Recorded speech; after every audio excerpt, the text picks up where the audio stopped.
What is up? Welcome back to another reading on the Jammin with the Tao session. I am Mark, and I'm here with my good buddy Adam. Hey, hey. Say hello, Adam. Hello. And we are going to talk about the Daodejing.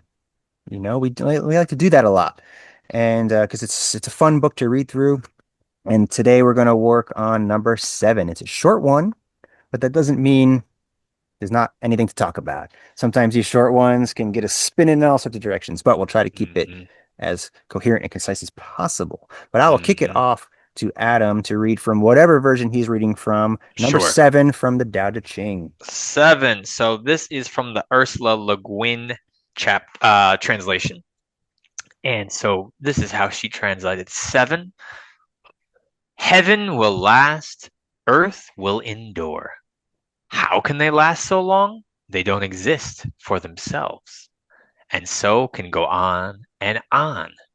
So wise souls, leaving self behind, move forward. And setting self aside, stay centered. Why let the self go? To keep what the soul needs. Now that's pretty deep. I wonder if your translations have soul and self in this way because like No, those are new terms that I've seen in the self, Daodejing. but I don't see soul. So yeah, I wonder what But hey, how did yours start? The first couple of lines? heaven will last, earth will endure.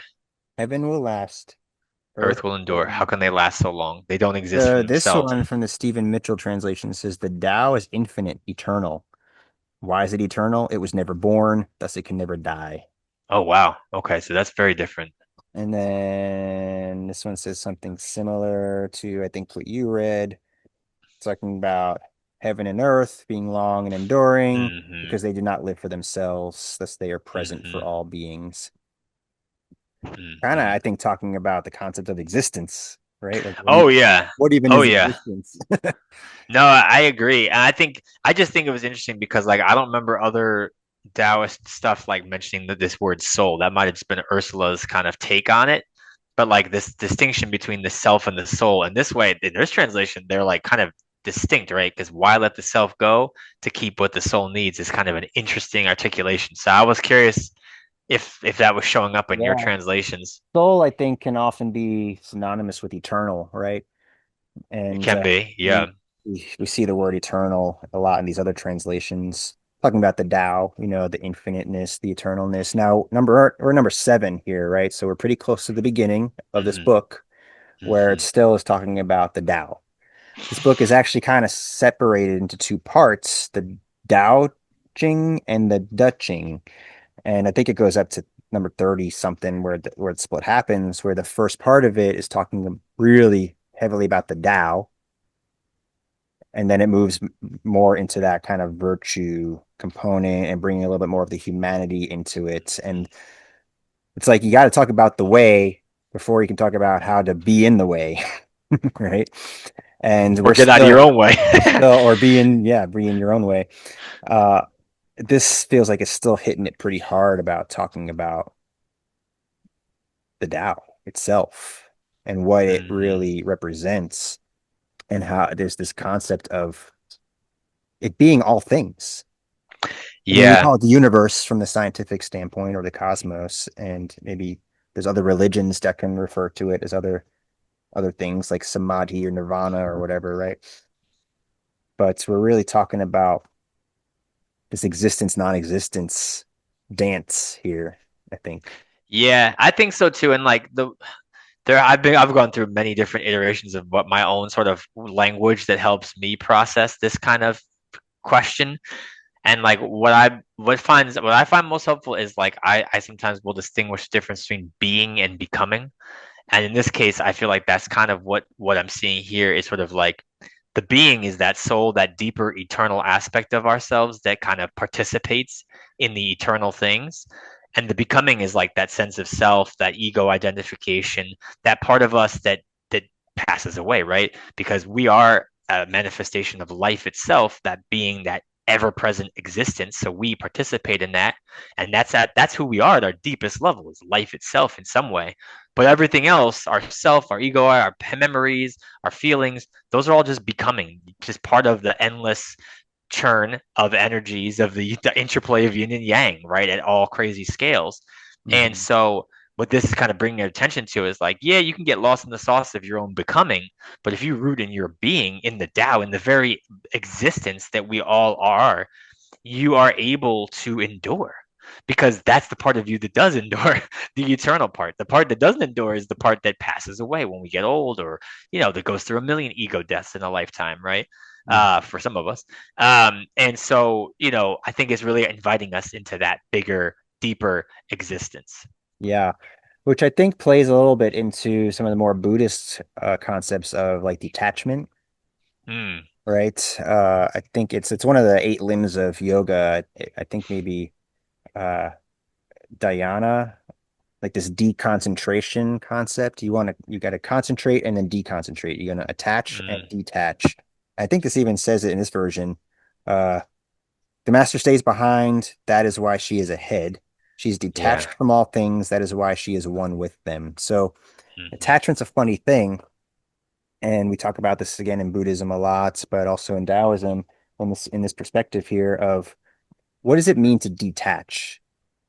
A lot of people might see that as being kind of in the apathetic world of not caring enough, like nihilism or atheism and that kind of stuff. It's like I'm detached from it all and nothing matters. And that's not really what we're talking about. We're talking about these these things that we hold on to. We talked about grasping right before, and when you try to be too hard and rigid, you can actually lose sight of things. So being Hmm. able to I guess release expectations and assumptions and Hmm. those kinds of things is more what the detachment is talking about of not being so tied to outcomes, Yeah. being more in tune with the journey itself. And Hmm. that talks about the Wu Wei concept and everything like that too that Hmm. we've explored before. And I think that's an important thing to consider in everyone's life is to just kind of there's things we need to this stuff we build up and we got to let go of some stuff, Hmm. right? And we Hmm. can do that in so many different ways, so many sort Hmm. of physical, emotional, intellectual detoxing. It's very important to do that stuff. Yeah. And when you do, you make space Yeah. for more clarity, more Yeah. things to come in, more ways, more different perspectives, right? So Definitely. when you detach from all things, you actually kind of become more connected in some ways. Oh yeah, absolutely. I mean, what's been helping me is like the Tao really brought my awareness to like the importance of flow, right? And it's got the three treasures, right, of like the Jing, the Qi, and the Shen, and like all different kinds of flow, which I in my mind sometimes will equate to like the way the physics talks about like matter, energy, and information as like three specific kinds of Mhm. flow.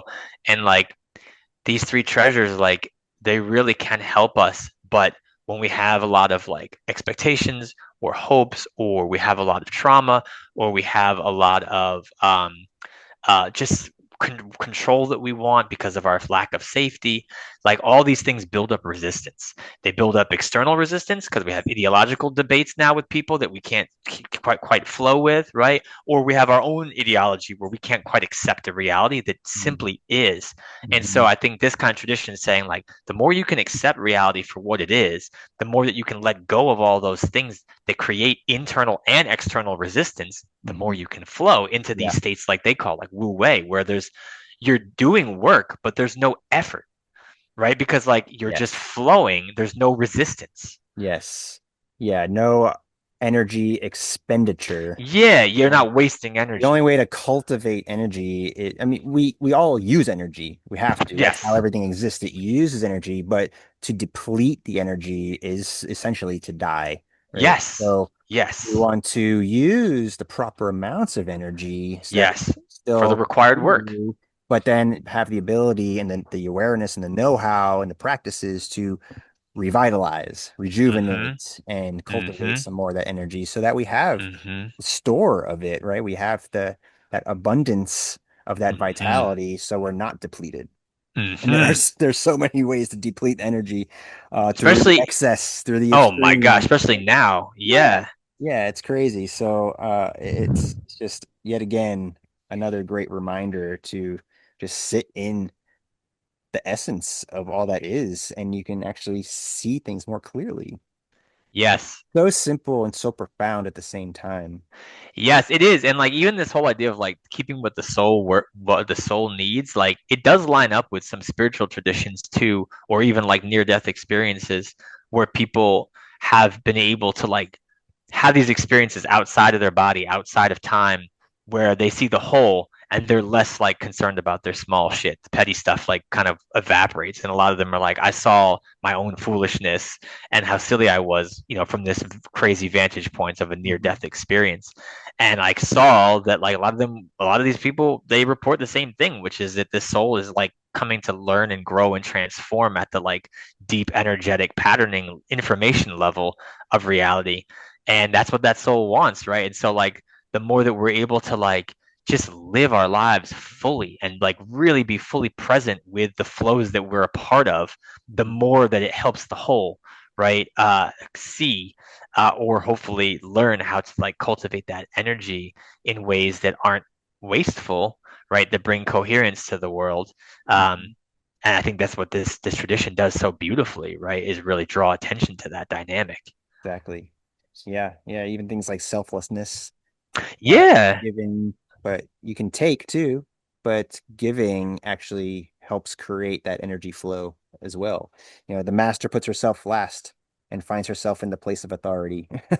yes. And I think what's nice is like the way the Tao writes it though is like in other traditions, I feel like that can become really doctrinaire. Like I mean, I grew up with Jesus, right, as my dude, right, in a Catholic upbringing. And so like I've seen a lot of Christians fall down the rabbit hole of martyrdom for no reason, like the Right. dissipative, just energy expenditure martyrdom that doesn't actually bring Self-righteousness, coherence. right? Yeah. No, it's And self it and doesn't taking bring that virtue concept a little too yet far, too right? far, right? And I think that's what I love about Taoism is like what I keep hearing in all these chapters is like the importance of context. And when it says the master puts himself last, it's more so that like she's not worried about her like what she needs. She's laying back and checking out the whole situation and saying, okay, what's going on here? And then making a move, right? Mhm. It's not that she like self-sacrifices herself as the master just because that's just the thing to do in every context. No, she's saying, okay, forget about what I might want out of the situation. What's going down? Now I'm able to really lead and understand the situation because I'm not worried about my own shit. Yeah. We talked about this a little bit in number 17 as well with the qualities of leadership and Mm-hmm. how to lead from below Mm-hmm. valley. You have that upward Mm-hmm. perspective, and the Daodejing and Taoism as a whole talks a lot about that concept as well. This Yes. book was, I don't want to say assigned to, but it was really relevant to leaders and rulers and Yes. authority stature, to lead by example. Yes. Don't put yourself first. That doesn't mean to forget about yourself. You still have the No. self, but to consider the situation around, like you say, the context of everything that's around you, Yes. because that all flows into you as well. And getting wrapped up in Yes. the selfishness and the me, I, you lose sight of all of that and you end up becoming very Completely. myopic. You have no perspective other than this very narrow lens. And Yeah. what do you get out of that? Who Well, we see it. cares? We see a lot of leaders across all political beliefs and spectrums Yeah. and ideologies just basically trying to hold on to power, right? And like And how does that work for the world? and how does that work for all of us? It works really poorly. Yeah. Like when you have leaders that are just focused on holding on to power, that they don't have the energy expenditure to think about the broader picture, and that their ideologies might not be what's needed in that exact moment, right? Which leads to disharmony. Yeah, it leads to just like trying to force things that the situation doesn't require. Yep, exactly. So, yet again, another example of we should mail this book to every world leader. For Sit real, down and man. read it and, grasp it and understand it. And maybe they should watch our channel and learn a little bit about how to lead by example a little bit more. Well, we'd love to hear what you all have to think about this concept, about these concepts. There's a lot of things we talked about here today, but it's all amazing stuff, and we'd love to engage with you all. Until then, please like, subscribe, share with a friend, and we will catch you next time. Thank you so much. Thank you.